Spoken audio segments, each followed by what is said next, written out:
So out of that 24, Lance has already delivered 6 chucks back to me, all clean, finished, and polished. Ooh. Yeah, and they look really well. So he's already 25% through. This chuck is one of our oldest. It is literally beautiful except for this little bit of rust work. I'm going to do my best work because what I just discovered out of the 24 chucks, is that this particular one is going into our new museum. It's going to require the use of what you're going to see on this table here. And we've done this, so I'm going to share with you because I had to make, what we made a product for a customer for required all of this, what you see here. And even this machine was built for that application. But Patrick's going to color like we would with a coloring book, which means he'll color within the lines and never outside of them. He's that type of child.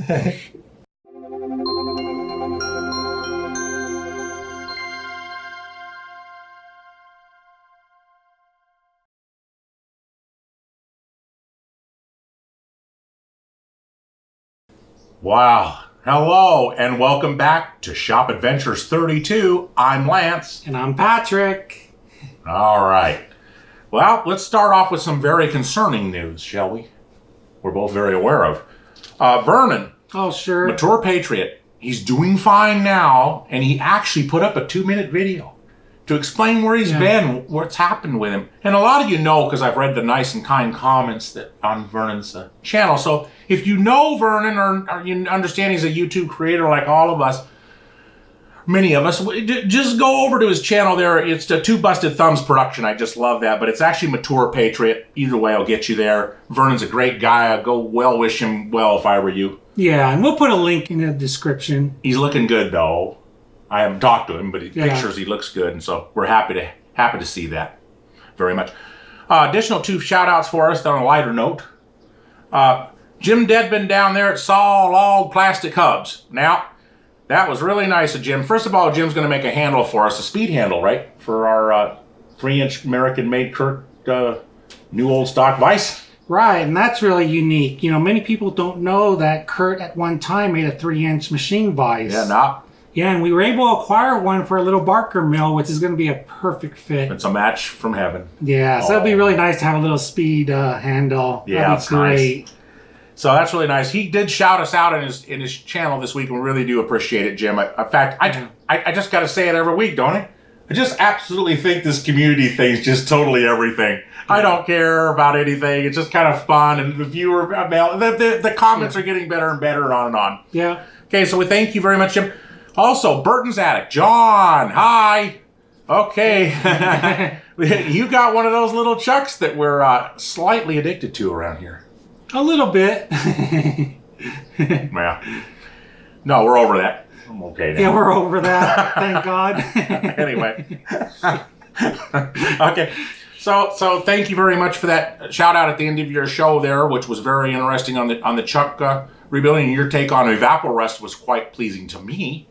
And I'll leave it at that because Patrick will hit me. Okay. Because I love Evaporust. Nah. That's all I'll say. We'll go with that. See how peaceful and easy I am today. All right. And we bought a product. Yes, we did. And we normally don't do unboxings and all that stuff. We bought this from a fellow YouTube creator. A well-known one compared to this little channel here. But great guy. Right. You see, but we'll look before we get to him. Okay. We got some other viewer mail. We actually got creator mail, I call it. We got stickers. Which one you want to get first? You can do that one first. You want this one? Okay. Oh, you want me to do it? Or do that. I'll do the next one. Oh, I got you. Okay. Well, let's see. Oh my.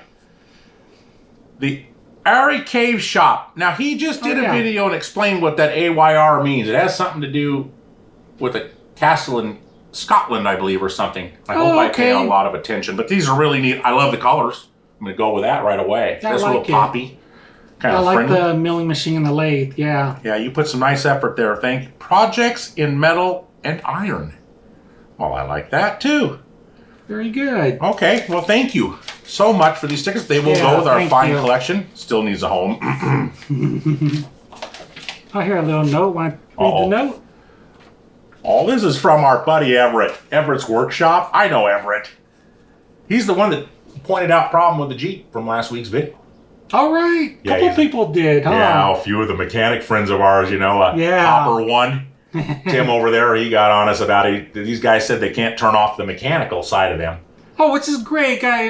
Yeah, we don't know. I mean, you didn't know we knew about our lazy. Excuse me. Yeah, my failure to get to that yet. But in case we didn't know, well, God, that would have been really helpful. So we really appreciate it. We sure do. Hello, Lance and Patrick. Hoping this finds you well. It did indeed. Anyway, he wrote a nice personal note to us, and I really appreciate it, Everett. You're a good-hearted man, actually. And here's a sticker. Nice. I like. Yeah, that's pretty good. I really like the logo. Yeah, that's really neat. That's nice of you. Thank you so much. Yeah, thank you. He's even nice to his uncle in the video. He done some work for him. He's a good guy. That's why I do it. I like the guy. Okay, now to our package we bought and paid for in full by ourselves. All by ourselves. You get one of these. The guy's a good guy, but he could have sent me some stickers. You know, I was thinking about selling those extra ones. We buy so much stuff from him. I was thinking about selling all the extra stickers on eBay or something. I know, we had the eBay listing already prepared. I already had it prepared if the guy could hawk them for a few bucks a piece, make some money back over here, you know. But he did send the little tags he always famously includes. Yeah. That he usually mounts these to the this one has an L on holders. It, so I think this is for you. We bought these from R&R in the shop. He's making these right now. In fact, I ordered these the day, sight unseen. When I watched his video that day, he's just mentioned them. He hadn't even made a video for him yet, and I bought him sight unseen. Send me two right away. Yeah. Mine's got an L, and oh boy, this is neat. I have one for myself with my name on it. Do it together? Yeah. Are you going that way? Okay, I'll go this way. Oh, how nice. Oh, R&R in the shop, USA. Lance. This is beautiful. Patrick. Oh, yeah, it's engraved Patrick. Oh. What happened to yours?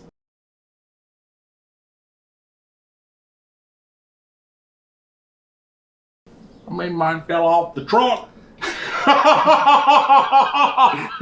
Look how beautiful and polished. Why isn't yours? It's even got some fancy paint. Oh yeah, look at the grooves. The grooves, they're filled in red. Well, that Randy's just an incredible man of detail, isn't he? Wow, this is just so beautiful. But what happened to yours? I say you want to trade, but mine says Lance on it, and I don't need a Patrick one. So yeah, I finally got one. Thanks so much, Randy. Boy. Yeah, wow. What an excellent job. Very sad. Okay. We better knock it off before people start ordering the beautiful one. I'm not going to start ordering this one. You can get them at R&R in the shop. We'll put a link. This one doesn't exist from Randy. No. We did this one. We spent a bunch of hours on it. It's. I hope you like it. Do you want to explain why we did it? Yeah. Let me give a little lesson. This week's video is a lot of lessons. Yeah. But the lessons pertain to this scribe. They do. We are constantly learning and never will stop learning here. We're reading. If we're not reading, we're applying what we learn through reading or watching others. This scribe was a great opportunity, and we do this with a lot of products. Okay, but in this case, this was really something. Yeah. We take the products we get and we hone our skills, and we do that through this. In this case, this is really going to be neat. We've done 3 different procedures here, actually.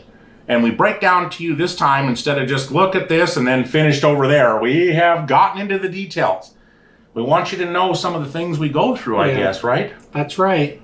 So, attention to detail is everything, and honing your skills makes you, on, we hope, the road to being masters one day in a few of the skills that we share on this fine show. That's right. That's what we're all about. So can I go ahead now?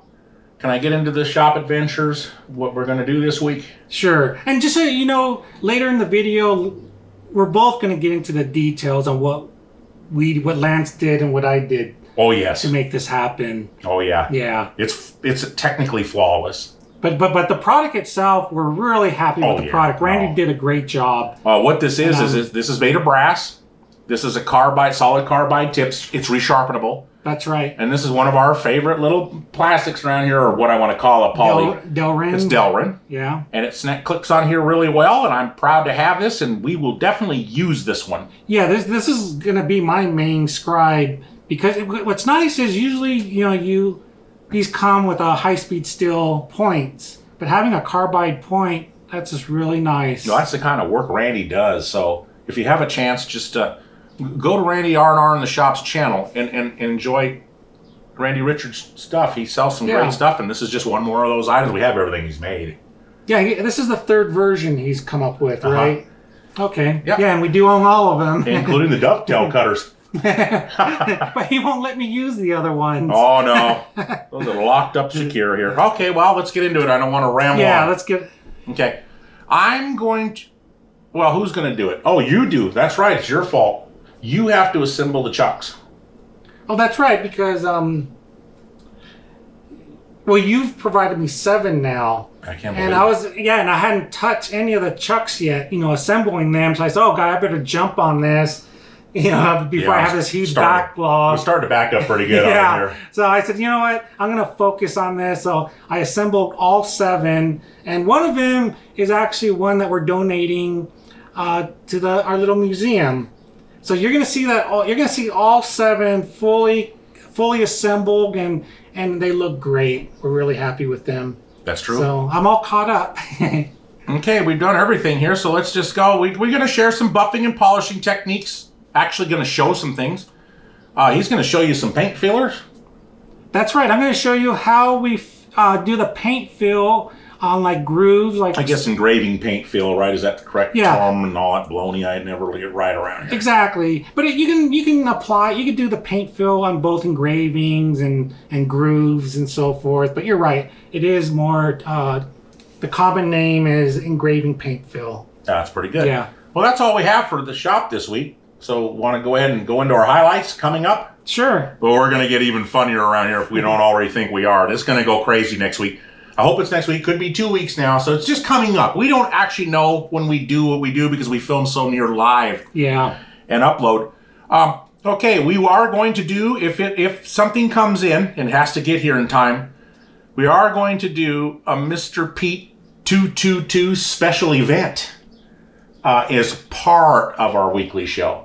Sure. And if anybody doesn't know him, that's Tubricane. I can't imagine you couldn't know Mr. Pete if you know machining of any kind or any level of any kind of tool, of hand tools, particularly machines. He knows it all. This guy's a teacher of all teachers. So doesn't he have like over 1,000 videos on YouTube? Yeah, he does. I mean, it's incredible. He's a try. Take care of him there.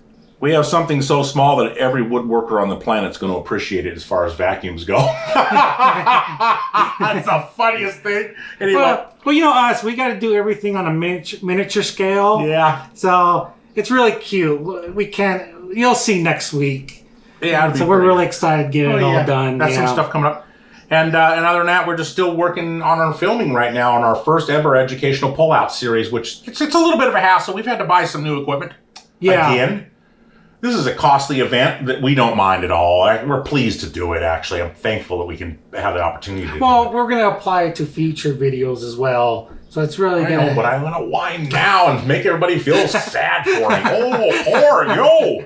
I mean, I got to melt for all it's worth, But we're really trying our best to produce a really nice educational series videos. Yeah. Right? And all kidding aside, they're very step-by-step details. Yeah. That's why it's such a series. Yeah. But it's worth it. Okay, well, I think that's all we have this week. Yeah, that's it. Let's go out and get to work. I like to get going. Yeah, let's get going. All right, thank you very much. We'll see you soon. Bye. Bye. Okay, then I'm out here right now to see Patrick, and there's a reason I'm seeing Patrick, but before I let him start, it's coming from basically the comments and the viewers, right, Patrick? That's right. Yeah, we value, you are our only lifeblood to the outside world, to be honest with you. So those comments are the most valuable thing we have. What we have been tending to do is, here, look, pretty shiny chuck. Voila! All done, only last week it was all dirty and oily and sitting in the corner. But what went on in the middle? What they do? Put it in some of that famous Evaporust. I don't like Evaporust. Oh, I love Evaporust. But continue. Okay. Anyway, so I decided that we're listening to viewers and understanding this. We're going to go ahead and we're going to share more of the process. Pat's going to explain what we're going to do from now on, but we're not going to just go, here's a pile of chucks, here's some cross slides, here's a micro drill. And voila, finished perfect precision micro drill running. How'd that happen? Right. So we're going to start slowing down a little bit and sharing a little bit more of what's in the middle. So to do all that today, to get us started, Patrick wants to give us some updates, and we are here to learn from Patrick on what we'll start seeing in our videos. All right, I hope so. Hey guys, yeah. Lance is okay. If you saw last week's video, you know we found 24 lathe chucks, and no, we didn't find any more chucks. That is it. And I bet we don't either. I bet if he has, I will not know about it anyway. No, if I find another one, it's gonna be hidden. Okay, so yeah, he's delivered. So out of that 24, Lance has already delivered 6 chucks back to me, all clean, finished, and polished. Ooh. Yeah, and they look really well. So he's already 25% through all the chucks. So he's doing really good. And as you can see, he did the hardest ones first. He did all the 6 jaw chucks. What we have 1, 2, 3, 4. Just because they contain a lot of parts, a lot more than just a 3 jaw chuck like here. And then he did this one. This chuck, this is a 3 jaw chuck with a 3C collet. This was actually our worst condition chuck. This was like our workhorse chuck. We clearly didn't realize we used that a lot. Yeah, and we use this a lot because this is used a lot on our turret setup. So, and you're doing a lot of parts through the day. So, but as you can see, look, this was in such bad condition, but boy, it looks like a brand new chuck. Even the scroll is really nice, polished. Maybe we ought to change this name of our channel from Active Atom to the Sunglass channel with all that glare in here. Yeah, so since Lance delivered 6 chucks, I go, oh God, I better get started on the assembly. So that's what I'm doing. So Lance came and said, hey, you know what, why don't you give us an update? And yeah, that's good. That's what we're going to try and improve, to chime in more often during the process. How do they get from ugly to pretty again? What goes on in the middle? Just a little bit of the details. Not fine. Not rebuilding everything on camera. Just kind of some of the process that we have established over time. Oh yeah, let me tell you the process. Okay, so last week you saw all the 24 chucks on the table. Okay, the first process I do is I disassemble each chuck individually one at a time. And then what I do is, let me show you over here. Okay, I'll add, we used to have a bad habit of not being very organized when we used to do this type of work. And in the process, we would lose little pins, little screws, just because, like I would take apart 3, like let's say I would take apart 3 chucks. I'd give them to Lance all together, and then he'd work on them all together. And then the other problem is we'd get parts crossed with each other. So not only do we lose parts, we'd have a part that belonged to one chuck that went over to another chuck. So how we fixed it is now we use these trays. So I put every tool or chuck or whatever we're working on in its own individual tray. And these right here, these are all the chucks that are still waiting for Lance to work on. So what Lance does is when he finishes a chuck, he comes here, he grabs one of these, and then he also delivers one back to me just like this. Okay, and what that ensures that he's focusing just on one item, so that we don't cross parts, we don't lose parts, and it's worked out really well. And I tag whatever bad component that has to be either reviewed or replaced. That's right. You put a little note so we don't like a worn part or. They don't try to shove it back together. Exactly. There's a tag on it. It's got to be talked about anyway. Yeah. So this is what we still have left. These we just ran out of trays, so we're waiting for more chucks to complete, and we can put these in trays as well. But we just thought we'd share that because this type of system has really worked out for us. Okay. Oh, the other thing we're going to do different is, in the past we've always greased our chucks. Okay, and I know there's been a lot of debate on whether to grease or oil your chucks. There's machining forums out there that have had really big debates, and because some people claim you got to grease your chuck. Grease is a lot better. Other people claim oil is a lot better for your chucks. And you know, and to tell you the truth, there's pros and cons for each. You know, the reason why people don't like grease, I'll be really brief. A lot of people don't like grease is because grease starts to harden and dry. Especially living here in an arid desert with zero humidity. Especially in our environment, you know, we're in the desert and it's very dry here. And that's one of the things we've noticed when I've been disassembling these chucks and Lance has been cleaning them. The grease is all dried up, and that's what's making the chucks really hard to turn. The other thing is the grease is also retaining a lot of the chips. So a lot of the chips get, you know, in the jaw grooves or the slots, and the grease just holds on to those chips. So that's another problem. And then it just grinds in there and just grinds in there, and then we get the results. Right, we get the results. So what we're going to do different is we're going to try just oiling our chucks.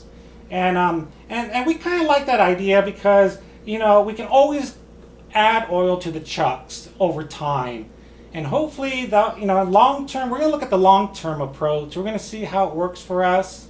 You know, one of the things that people say they like grease better than oil is when you use grease, you can tighten the chuck down harder. But in our case, you know, we aren't using a 15-inch chuck. I mean, these are little tiny baby chucks, you know. So we're going to give it a try and see how it works out for us. You know, worst case, we can always go back to grease if it doesn't work out for us. So we're going to give it a shot and see what happens. And we'll obviously, I'll definitely share it with you guys. Well, that sounds really nice. Thank you for that update, and we hope we're going to bring through some results people ask to see. Great. And maybe tomorrow you can chime in or come in and I'll update you, and hopefully I'll have all these built so we can give a little update. Well, that sounds like a nice challenge. I think I will definitely be back. All right. Bye. Bye. All right, we're in the machine shop, and let's see what Lance has to share today. Okay, here we go.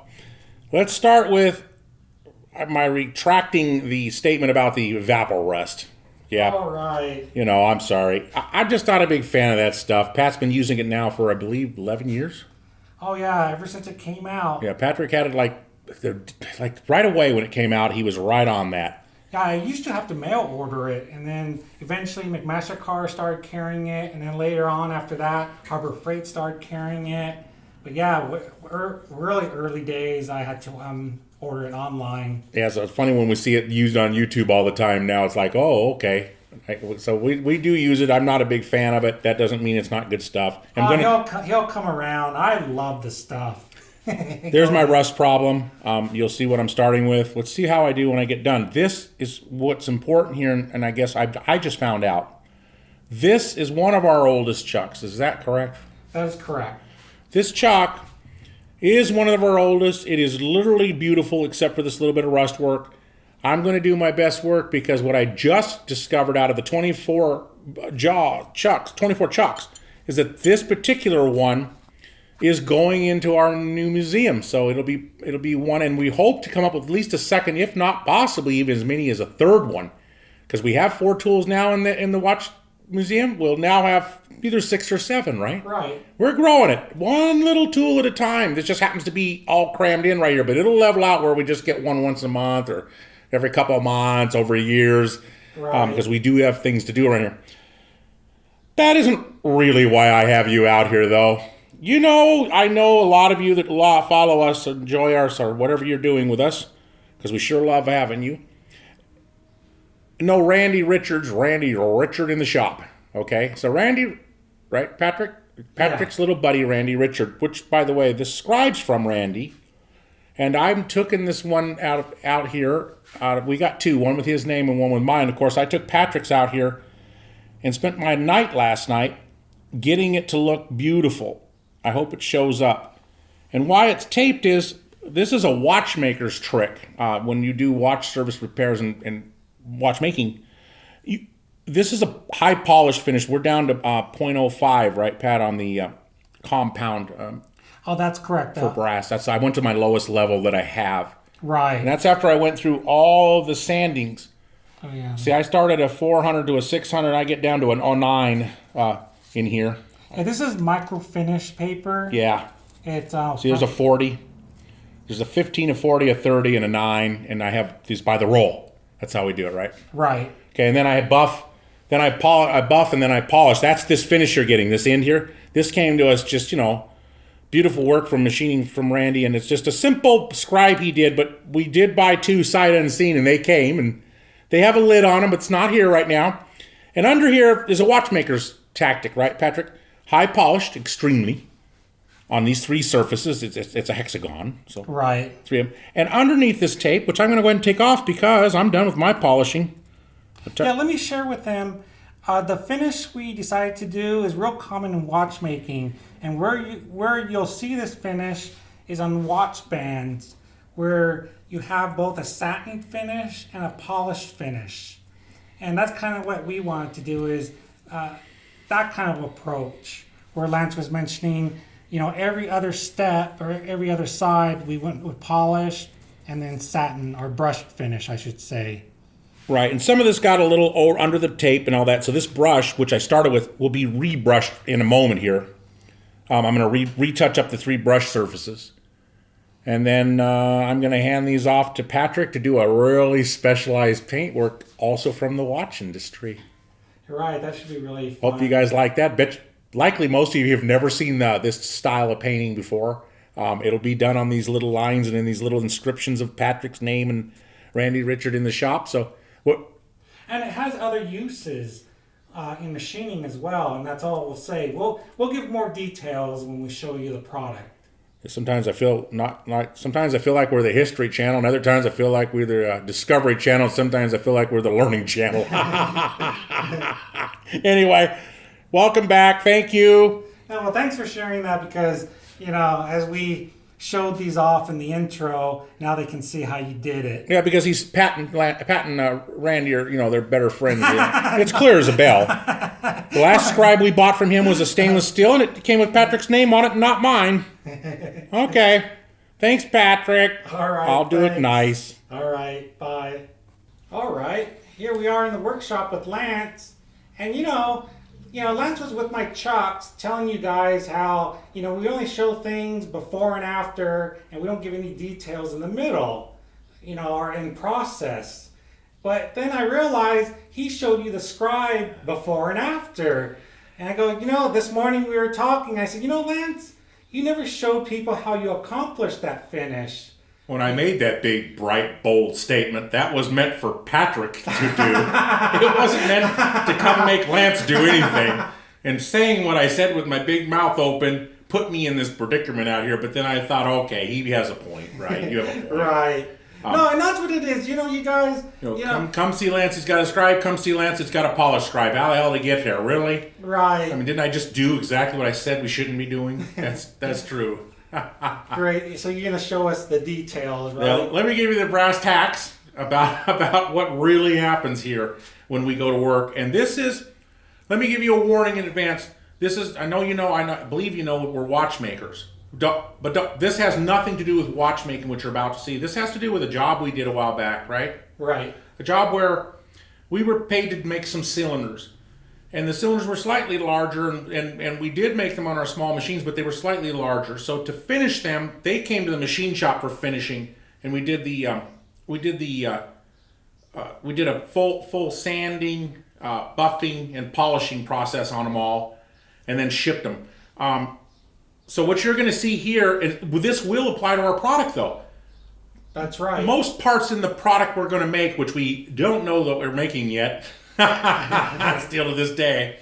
Well, we do, kind of, but okay. You're going to require the use of what you're going to see on this table here. And we've done this, so I'm going to share with you, because I had to make, what we made a product for a customer for required all of this, what you see here. And even this machine was built for that application. You'll notice, this is just a tag, American made, I believe Arizona, USA. Right. Yeah, and this. That's right. This is a tag. Let me get the front. There you go. Oh yeah. Better. There's my spindle. You know, the headstock, my spindle, my motor, my beautiful motor, isn't it? Oh, bow dying motor. and it's just got your tailstock, and it's got its very control. I think we got a foot pedal. Foot pedals are critical for what I'm about to do. Okay, so just to share with you what we did for the client is these are made of Delrin. This is a live center. See how she spins? And we made this life center. Yeah, we made this. There's a bearing in there. Yeah, we press that in, right? Yeah, that's correct. And this is all Delrin, so it's solid as a rock for what it is. Now, it's not machined. This is a finishing machine. That's correct. Because we didn't want to spend that kind of money. We made our own and put it on a beautiful board, which we did. And what it is these are Delrin, and then the Delrin is bead blasted. That's this tone you're seeing here. They got bead blasted. See, there's a little wear on there. See that? Oh yeah. There we See go. here, this one's dipped in rubber. You know that can of rubber you buy? We just dipped it in it. And here's why. Let me put it in. There you go. And then that's all it does. I'm not turning this on. Sure. This spins, and I then take, as you'll notice, I start out with a tighter paper, and like this is what, a 40 micron paper, a film, right? That's right. And I just work it, and I got to watch my dimensions. So this has to already be pretty accurate when it comes to me from the machine shop. So this isn't going to remove any much material, little to nothing. So right. we leave it a little bit fat, and then we take it all the way down the process. But that's for turned products. I just want you to know how we handle a cylindrical product. Okay, so here what we did for the Randy Richard project, where the Patrick's Best Buddy program resides, is that this is a 600 grit paper. I showed it a little bit the other day. A 400. This is a 600 grit. Those are grits. You heard what I just said? Grit. G-R-I-T. Right. Yeah.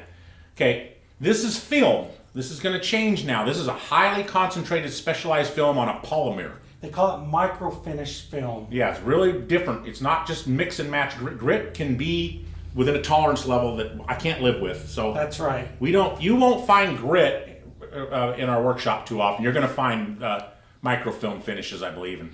Right. They grade this not on grit, but in micron. Micron. And it's really highly graded with tight tolerances. So you get when you buy that grade, you're getting a really good close tolerance grade paper.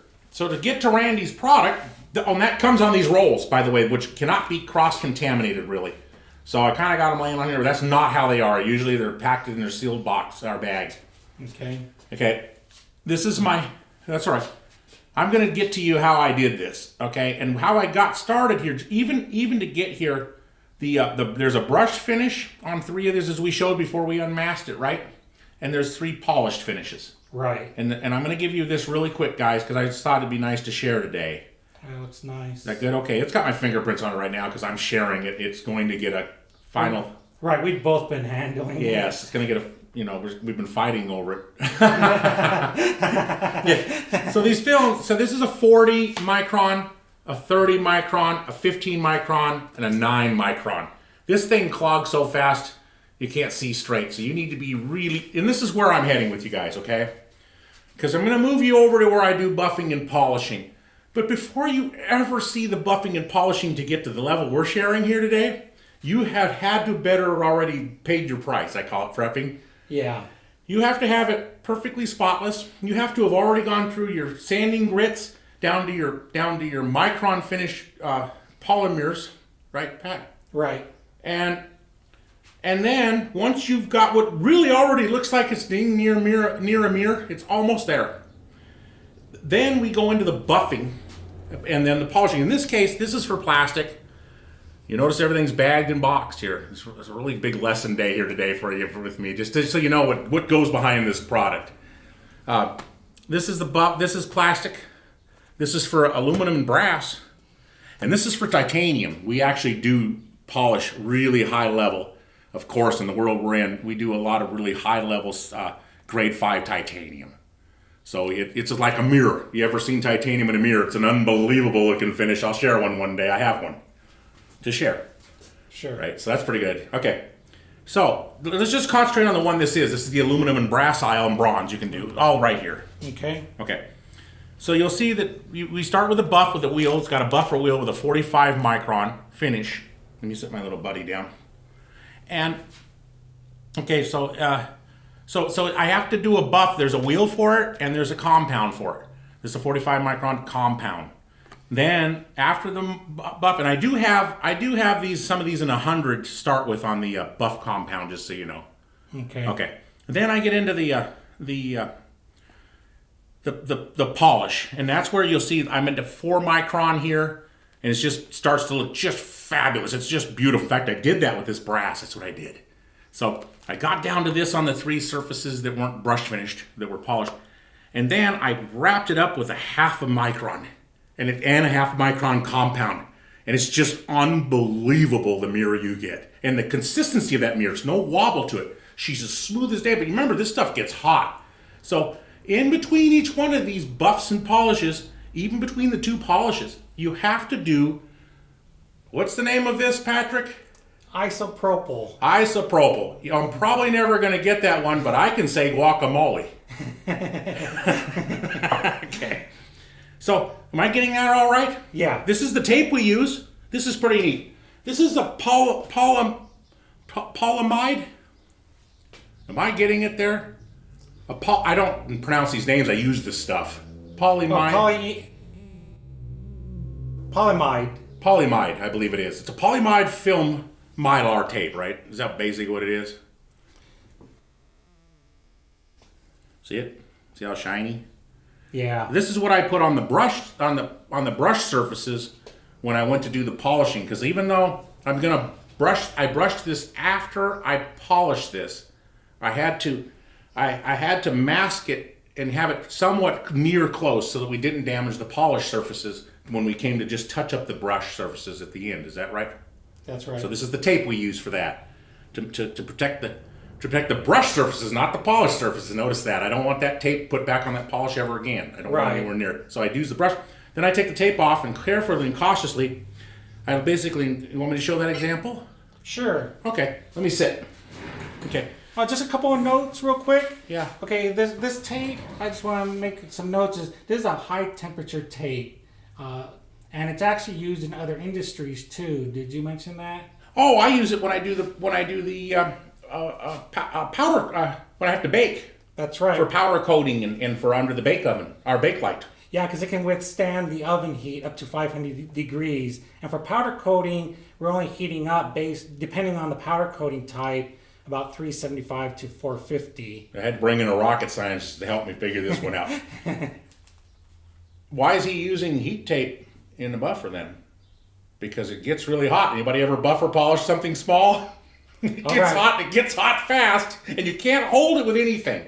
I can't use the grit from the glove in my hand. It has to be my fingers, and I gotta feel that coming off in that buff and that polishing. You know, we really learned that in watchmaking, right? That's right. Boy, and this has nothing to do with watchmaking. That level is a whole nother level. That's all about something really neat. But some of the tactics we use are used on watch bands. Is that right, Patrick? That's right. The 2-tone watch bands, where it has a brushed finish and a polished finish. Which is what this is that we did to Randy's. That's right. We gave it the watch band treatment. And some watch cases, actually. I have one. Actually have one. That's right. Watch cases also have the dual finish. Yeah. And so what we're going to do is I'm just going to give you a little demo. What you do is, this is a 400 grit paper. When we got done with the polish, we decided, but we got to do a lot of IB what?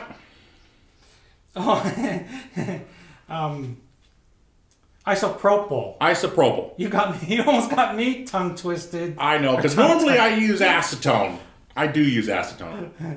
And those little tapes you saw over there earlier, when I have to sand this glass table here, yeah, we use this glue. It's just an adhesive spray. I just simply shake it, spray it on here, let it get sticky. Let me see better. Okay. Oh yeah. Let it get sticky, and then once it's sticky for a few minutes.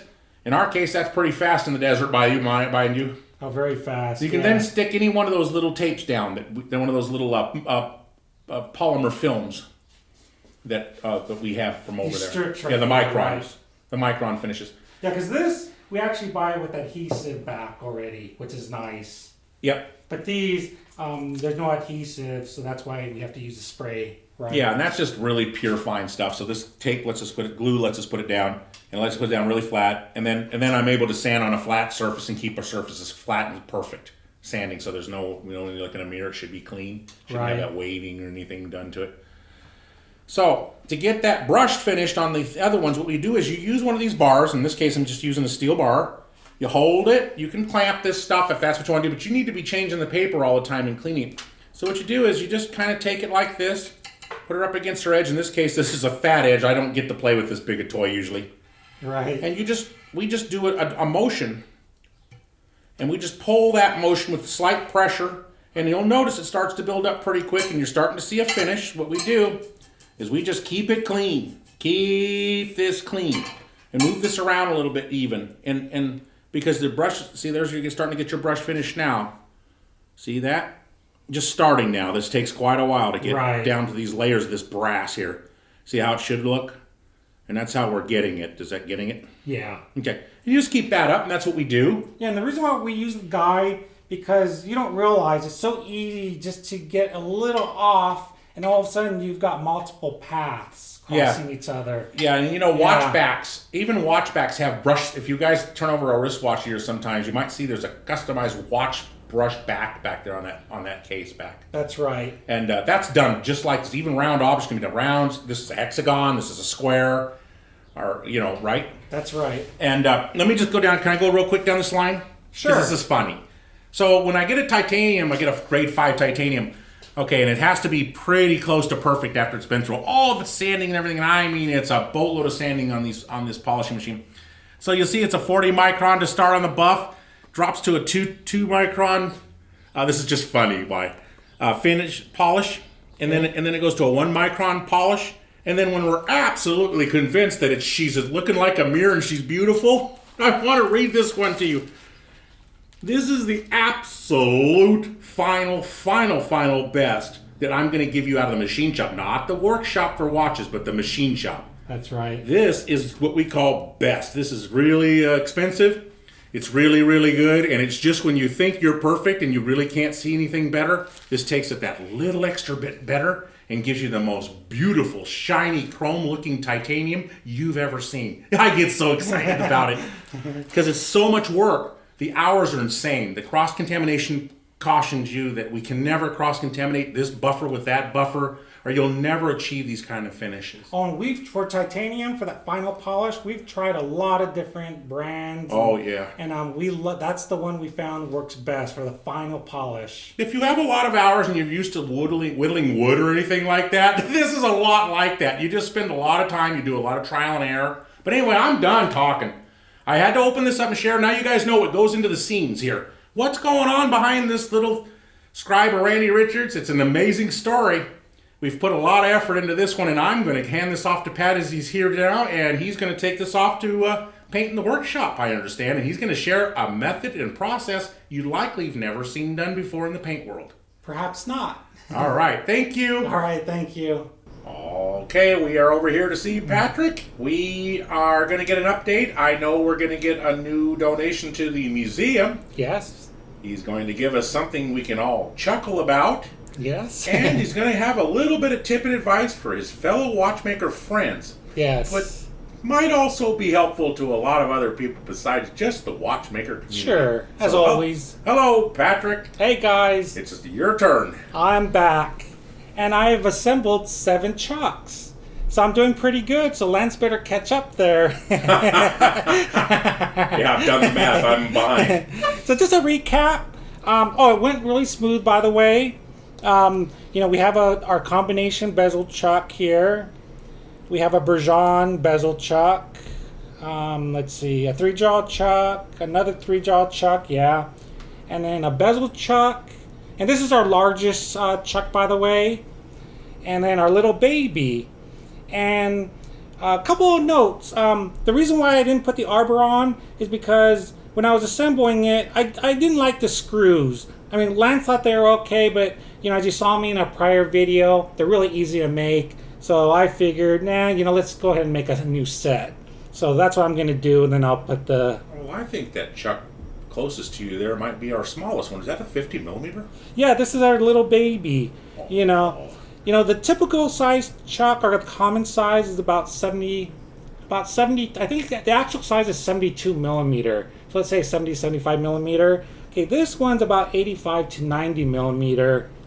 So it's a big jump. And then this is a little 50 to 55 millimeter. So it's really tiny. It's the smallest one we own.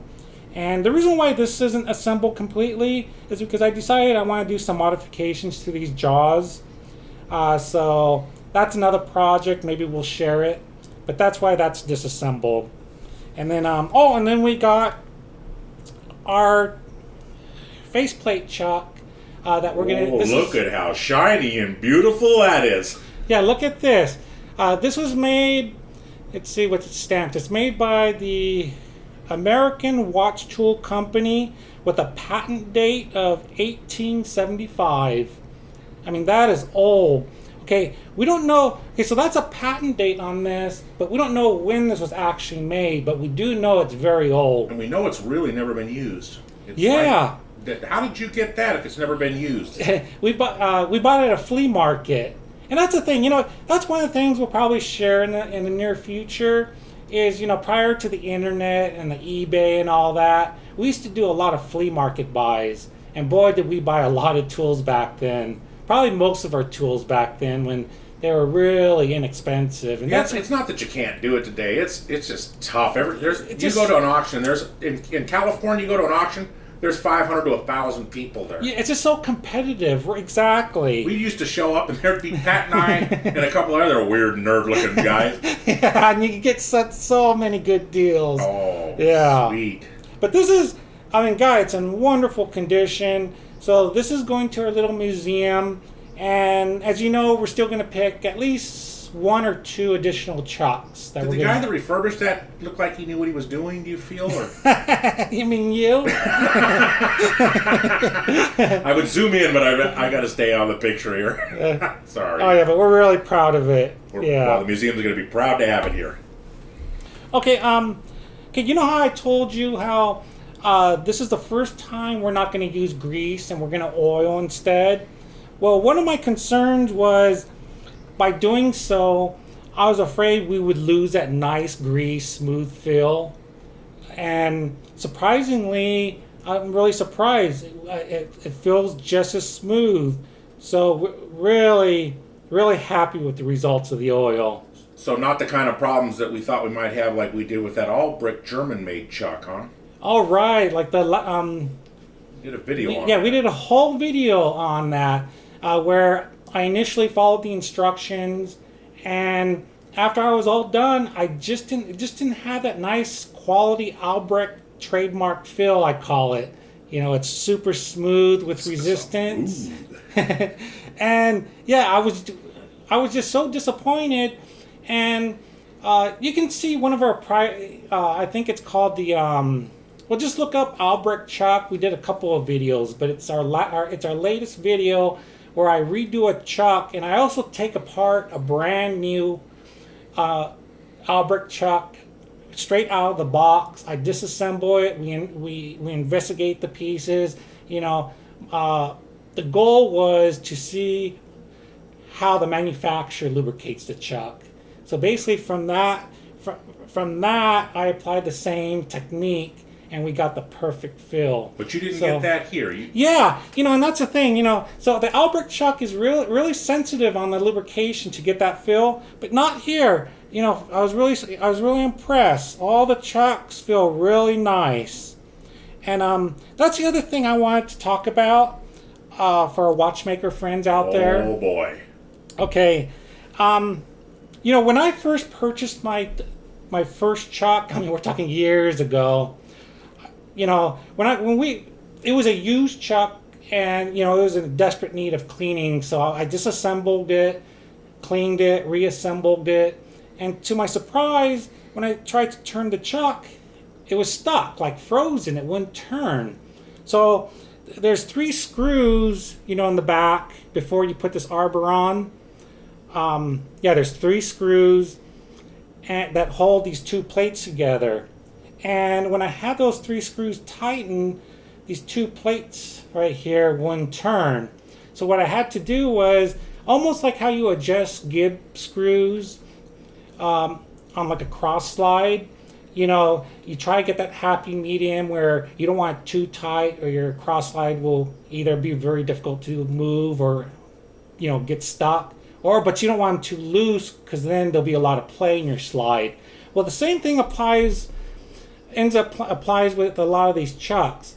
You first want, when you assemble your chuck, you want to tighten the screws firm. And if your chuck is not, doesn't move smooth, or if it's frozen, go ahead and back the screws maybe an 1/8 turn, not more than that, and that should resolve this problem. Like this chuck, I remember this chuck when I was assembling it earlier. I tightened the screws and it was completely locked up. I couldn't even turn it. And then just backing up 1/8 turn, now it's super smooth. So I thought that'd be, you know, really helpful tip for you guys, because, you know, when it happened to me on my first chuck, I actually thought it was a bad chuck or it was an isolated case. Because our tendency is to tighten everything. That's right. just what it is. Right. I wouldn't think you would have to have loose screws on your chuck. But then, you know, over the years, as I started acquiring more chucks, it was the same problem over and over again. Okay, it's not all chucks. Like one of the chucks that really impresses us on quality is this one from Bergeon. Okay, Bergeon, they're a Swiss manufacturer, and they're really more known as a very large distributor of watchmaking and jeweler tools. And it's pretty high. They can be pretty high end. Yeah, right? and it's pretty high end, really expensive stuff. And they sell this chuck, and it's made in Switzerland. And boy, what is that, a 60? This is actually about a 72 millimeter. 72, okay. Yeah, and even though all the screws are tight and firm, I mean, I didn't have to back out the screws. It's so silky smooth. I mean, it's smoother than any of the other chucks we own. I mean, just really incredible. The workmanship. I know each one of the components as I was inspecting, cleaning, working on that, and just touching up things on it. I noticed every part had a little number on it, and everything matches everything perfectly. Right. Every little screw was just over the top. And it didn't have the burrs like a lot of the other chucks come with. Yeah, right. Not behind the scenes of that chuck is just as prettily and perfectly done as it is on the front. Yeah, and I just had to do very little.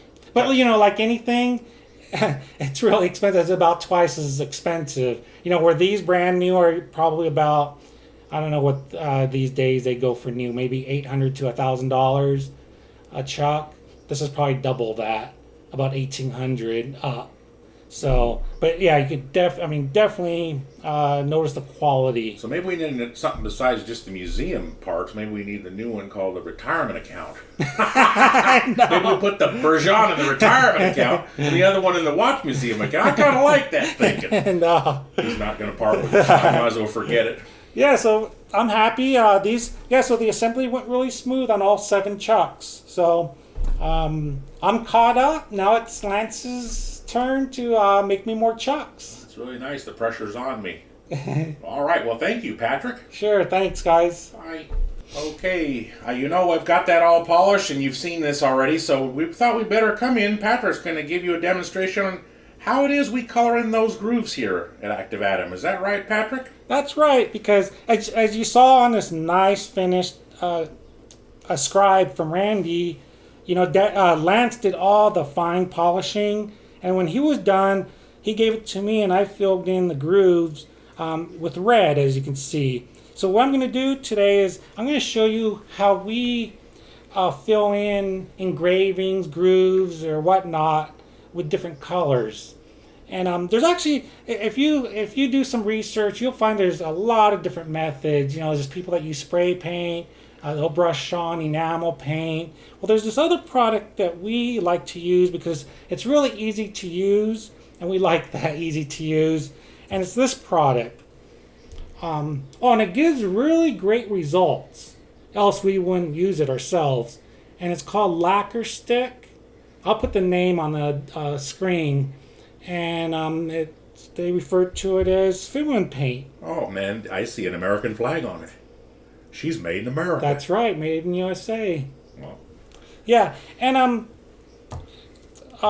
it's a really interesting product. When you look at it, it almost feels like a crayon that kids, you know, color their coloring books with, but it actually dries. Okay, so when I show you this stick right here, it actually is perfectly dry. It doesn't stick to my fingers at all, but only the surface. It has a layer that only dries, so the inside is actually moist. And what we need to do is, when we use these, I get an X-Acto blade, and you just have to cut off the end, and basically you're cutting off the layer that's dry to get to the moist center. And I'll show you the whole process how we do it. First of all, I did a little test plate with several engravings. And what I'm going to do is I'm going to go ahead and I'm going to fill in this bottom active admin engraving. Well, those people, they think they know what they're doing all the time. Yeah, I know that name. They think they're all it. Oh, they do, don't they? So what color do you think I should use, Lance? Well, I'm loud and bright anyway. Let's go with the yellow one. Can we? Is that okay? Yeah, since we use red for the grooves, let's try yellow. Okay. Okay, before we start using this, though, it's really important that you get your engraving perfectly clean. You don't want no dirt, grease, grime, nothing. So depending on the material you're applying this on, you want to use either acetone or isopropyl alcohol. Okay, for this little example, I'm going to use isopropyl alcohol, and I'm going to apply it with a little, what do you call these? Cotton swab. Cotton swabs, yeah. Okay, so I just want to make sure I get the surface, and I want to make sure you get the engraving really These are the clean. same cotton swabs I use when I do the all the refurbishing on the chuck parts and all the other parts around here. It's one of the tools in my arsenal out there. That's right. We really like these. We use these a lot. We use a lot of them. Yeah. Okay, so just like that. Okay, then really important, you want to get an air gun, and you just want to make sure it's complete. You want to make sure it's completely dry and there's no dirt or little specks of anything. Okay, and the reason why we want to do this is when we apply this stick, this lacquer stick, we want to, it has to be perfectly clean for the maximum adhesion. We want it to stick to the, to the material. Okay, also, if it's not perfectly clean, like if there's grease in there or some other substance, it may also not dry completely. So very important for it to dry and for it to stick to the surface. Oh, I see. If it doesn't bond what you're saying, it'll probably just flake right off. That's right. Today or tomorrow, but it's gonna not stay. Or if you handle the item, it may just rub right off really easily and fall out. Exactly. Oh, great. Okay. Okay, so we're ready. We blew it. We don't want to touch it now. We don't want to put any, oils from our hands on it. So it's now, we cleaned it. We blow dried it. So now what we want to do is take our X-Acto knife, and I'm just gonna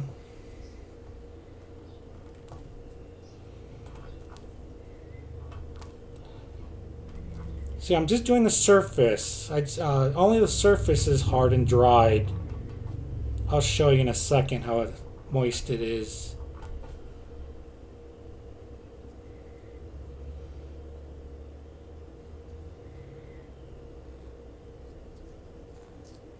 Okay, that's good enough.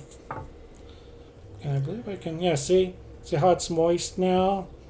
I can probably even get, see it even, before it wouldn't rub on my finger, now it rubs on my finger. It's really moist now. That's exactly how we want it. So Patrick's going to color like we would with a coloring book, which means he'll color within the lines and never outside of them. He's that type of child. Yeah, you just want to go, just like you're using a crayon in a coloring book, just like Lance said. You just want to go over really good. Make sure this fills in all the little, cracks and voids.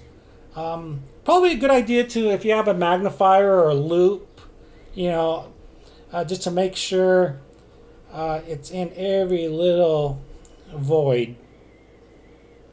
Okay, this is a demonstration, so, but normally I would get my loop and I would really make sure it's consistent and, and evenly applied and everywhere. Okay, I think that's it. Okay. Now, right away, you don't have to wait any time. Right away, what I do is we just get a lint-free, cotton rag. And you don't want to, wrap it up like this and start rubbing. You don't want to do that. You want to use your finger, because you just want you want to use your finger as a flat surface. So you want to just go right across, just like that. And you're going to do it a few times.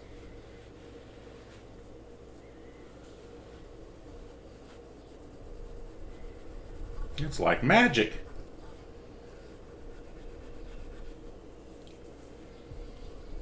Well, I can see it standing out better already through the film here.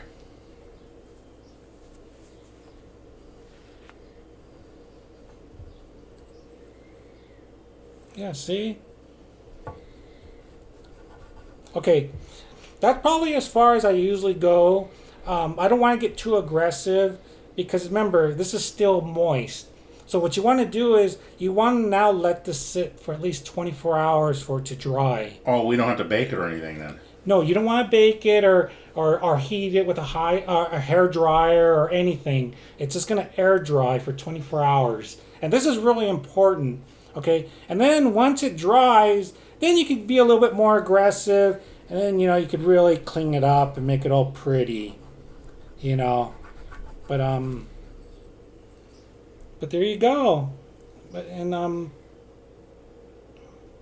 See if you can get right there. Right there. Oh yeah, there you are. That's a famous name in bright colors now.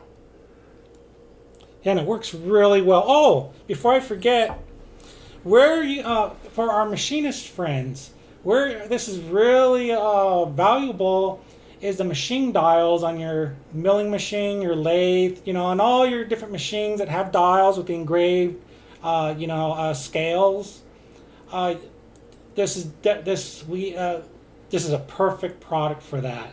It's very durable, and I know a lot of people use this product for that purpose. Oh, that's good. That's good information. Yeah, and price-wise, if you search on the internet, you'll find a lot of companies try to make you purchase 12, 6, like a box of one color, which I'm talking about. Like they'll try to make you buy a box of 12, box of 6, or a few of them. But if you really shop around, you will find places that will sell them individually. And I think price-wise, I think it goes anywhere from about $6 to $8 a stick. So not bad. No, that's really low. That's a pretty good price. Yeah, pretty good price. And as you can see, it lasts a long time. And there's no way. See, what happens is this entire stick won't dry out. What's going to happen is only where I cut it, it'll form a really hard, dry layer, and it'll keep the inside moist. So when you use it again, you just cut off the hard layer, and you're good to go. So it'll last a very long time. And I think that's it. Well, that's a nice little demonstration. Thank you very much, Patrick, for explaining how come we made Randy Richards' little scribe so pretty. Yeah, and that's how we accomplished this. And see, look how pretty that is. And see, this really shows you. See, these grooves are really thin, and we were able to successfully get it in there, and it's completely dry. It's very durable. That's nice. So yeah, we're really happy with it. So yeah. All right. Well, thank you very much, Patrick. Sure. Thank you so much for watching. Please like and subscribe. And if you leave us one of those comments, maybe we have something we can answer, we will never leave a question unanswered. Thank you.